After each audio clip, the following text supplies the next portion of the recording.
ವೀಕ್ಷಕರೇ, ಎಸ್ಪಿಎಂ ನ್ಯೂಸ್ಗೆ ಸ್ವಾಗತ. ನಾನು ಪೂರ್ಣಿಮಾ.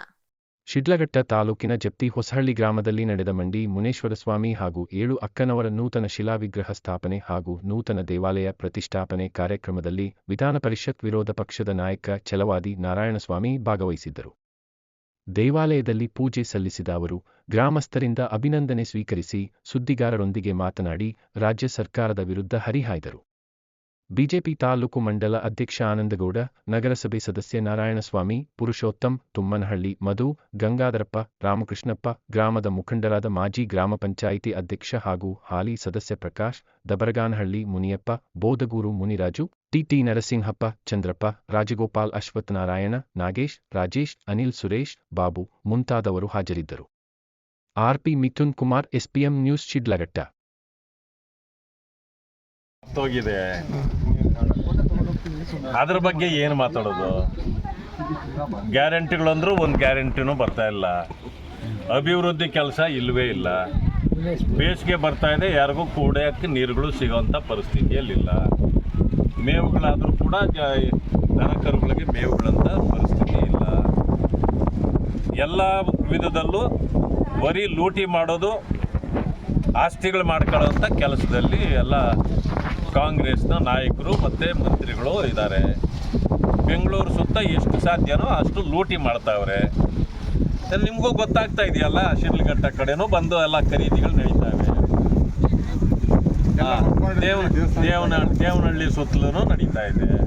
ಬೆಂಗಳೂರು ಸುತ್ತ ಎಲ್ಲೆಲ್ಲಿ ಲ್ಯಾಂಡ್ಗಳಿದೆಯೋ ಅದಕ್ಕೆ ಮಾತ್ರ ದುಡ್ಡು ಹಾಕೋದು, ದುಡ್ಡು ಮಾಡೋದು ಕೆಲಸ ಕಾಂಗ್ರೆಸ್ನವರು ಮಾಡ್ತಾವ್ರೆ. ಅದಕ್ಕೆ ಹೇಳಿದಾಗ ಈಗ ಏನೋ ಗ್ರೇಟರ್ ಬೆಂಗಳೂರು ಮಾಡ್ತೀವಿ ಅಂತ ಮೊದಲು ಹೇಳ್ತಿದ್ರು. ಏನೋ ಬ್ರ್ಯಾಂಡ್ ಬೆಂಗಳೂರು ಮಾಡಿದ, ಬ್ರ್ಯಾಂಡ್ ಬಿಟ್ಟಾಕಿದ್ರಾಗಲೇ ಗ್ರೇಟರ್ಗೆ ಹೋಗಿದ್ದಾರೆ. ಅಂದರೆ ಗ್ರೇಟರ್ ಬೆಂಗಳೂರು ಅಂದರೆ 7 ವಿಭಾಗಗಳು ಮಾಡ್ತಾರಂತೆ, 7 ಮೇಯರ್ಗಳು ಮಾಡ್ತಾರಂತೆ. ಅಂದರೆ ಮೇಯಕ್ಕೆ ಏನೇನು ಬೇಕೋ ಅದೆಲ್ಲ ಮಾಡ್ತಾವ್ರೆ, ಅನುಕೂಲ ಆಗಿ ಮಾಡ್ಕೊಳ್ತಾವ್ರೆ. ಅಷ್ಟು ಬಿಟ್ಟರೆ ಇವರಿಂದ ಏನೂ ಆಗಿಲ್ಲ. ಈ ಸರ್ಕಾರ ಏನೋ ನಿರ್ಲಜ್ಜ ಸರ್ಕಾರ ಇದು. ಇದರಿಂದ ಯಾರೂ ಜನ ಉದ್ಧಾರ ಆಗೋದಿಲ್ಲ, ಎಕ್ಸ್ಪೆಕ್ಟ್ ಮಾಡೋವಂಥದ್ದು ಏನೂ ಇಲ್ಲ. ಮುಖ್ಯಮಂತ್ರಿಗಳು ನೆನ್ನೆನೇ ಹೇಳಿದ್ದೀನಿ ನಾನು, ನಿಮ್ಗೆ ಮಾಡೋಕ್ಕಾದ್ರೆ ಮಾಡಿರಿ, ಇಲ್ಲಂತಂದರೆ ರಾಜೀನಾಮೆ ಬಿಸಾಕಿ ಹೋಗ್ರಿ ಅಂತ. ಇದು ಎಲ್ಲ ಮಂತ್ರಿಗಳಿಗೂ ಕೂಡ ಇದು ಅನ್ವಯಿಸ್ತದೆ. ಆದ್ದರಿಂದಾಗಿ ಇದು ಸತ್ತ ಸರ್ಕಾರದ ಬಗ್ಗೆ ಹೆಚ್ಚು ಮಾತಾಡಿ ಪ್ರಯೋಜನ. ZP ಎಲೆಕ್ಷನ್ ಆಗಲಿ, TP ಎಲೆಕ್ಷನ್ ಆಗಲಿ ಮಾಡಲೇಬೇಕಾಗಿತ್ತು. ಇದುವರೆಗೂ ಮುಂದಾಕೊಂಡೇ ಹೋಗ್ತಾರೆ. ಯಾಕೆ ಅಂತಂದರೆ ಅವರಿಗೆ ಗೆಲ್ತೀವಿ ಅನ್ನೋ ಭರವಸೆ ಇಲ್ಲ. ಗೆಲ್ಲೋ ಭರವಸೆ ಇದ್ದಿದ್ರು ಬಹುಶಃ ಅವ್ರು ಮಾಡಿರ್ತಿದ್ರು. ಗೆಲ್ಲೋ ಭರವಸೆ ಇಲ್ಲ. ಅದರಿಂದ ಕೋರ್ಟಲ್ಲಿ ಹಾಕ್ಕೊಂಡು ನಾವು ಏನೋ ಕ್ಯಾಟಗರಿ ಇನ್ನೂ ಮಾಡಬೇಕಾಗಿದೆ, ಅದು ಮಾಡಬೇಕಾಗಿದೆ, ಇದು ಮಾಡಬೇಕಾಗಿದೆ, ಸುಳ್ಳುಗಳನ್ನು ಹೇಳಿ ಅಸೆಂಬ್ಲಿ ಗೆದ್ದರು. ಗ್ಯಾರಂಟಿಗಳು ಕೊಟ್ಟು ಅನೇಕ ಗ್ಯಾರಂಟಿಗಳು ಇವತ್ತು ಕಿತ್ಕೊಂಡು ಹೋಗಿವೆ. ಈಗ ಇನ್ನೇನು ಹೇಳಿದ್ರು ಜನ ನಂಬಲ್ಲ. ಇನ್ಯಾವ ಗ್ಯಾರಂಟಿ ಹೇಳಿದ್ರು ಜನ ನಂಬಲ್ಲ. ಅದಕ್ಕೆ TP ZP ಅಲ್ಲಿ ಸೋಲ್ತೀವಿ ಅನ್ನೋ ಕಾರಣಕ್ಕೆ ಎಲೆಕ್ಷನ್ ಮಾಡ್ತಾ ಇಲ್ಲ. ಅವ್ರಿಗೆ ತಾಕತ್ತಿದ್ರೆ ಮಾಡಲಿ, ನಾಳೆ ಅನೌನ್ಸ್ ಮಾಡಲಿ.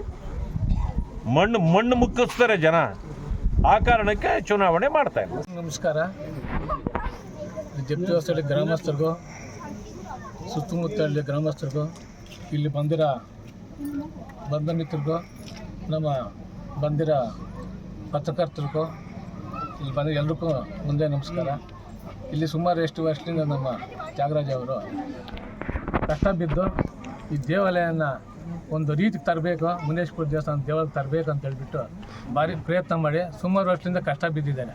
ಇವತ್ತು ನೆಲೆಯಿಂದ ಸುಮಾರು ಒಂದು 10-15 ವರ್ಷದಿಂದ ಕಷ್ಟ ಬಿದ್ದು ಓಡಾಡಿ ಜನ ಹತ್ರ ಕೈಯ ಕಳಿದು ಈ ಥರ ನನ್ನ ದೇವಾಲಯ ಒಂದು ಪ್ರಯತ್ನ ಮಾಡಬೇಕು ಕೇಳಿದಾಗ, ಯಾವ ದೇವಸ್ಥಾನದಾಗ ಮುನೇಶ್ವರ ದೇವಸ್ಥಾನ ಕೇಳಿದಾಗ ಏನೋ ಮಾಡಪ್ಪ ಅಂತ ಎಲ್ಲನೂ ಪ್ರಯತ್ನ ಮಾಡಿ ಅಷ್ಟು ಸಹಾಯ ಮಾಡಿ ಇವತ್ತು ನಮ್ಮ ಜಪ್ತಿ ಹೊಸಹಳ್ಳಿ ಗ್ರಾಮಕ್ಕೆ ಎಲ್ಲ ಬಂದಿದ್ದಾರೆ. ಅವ್ರಿಗೆಲ್ಲ ಒಳ್ಳೇದಾಗಲಿ, ನಮ್ಮ ಜಾಗ ಕುಟುಂಬಕ್ಕೆ ಒಳ್ಳೆಯದಾಗಲಿ, ನಮ್ಮ ಗ್ರಾಮಸ್ಥಗಳೇ ಅಂತ ಹೇಳ್ಬಿಟ್ಟು 2 ಮಾತು ಮುಗಿಸ್ತಾ ಇದ್ದೀನಿ.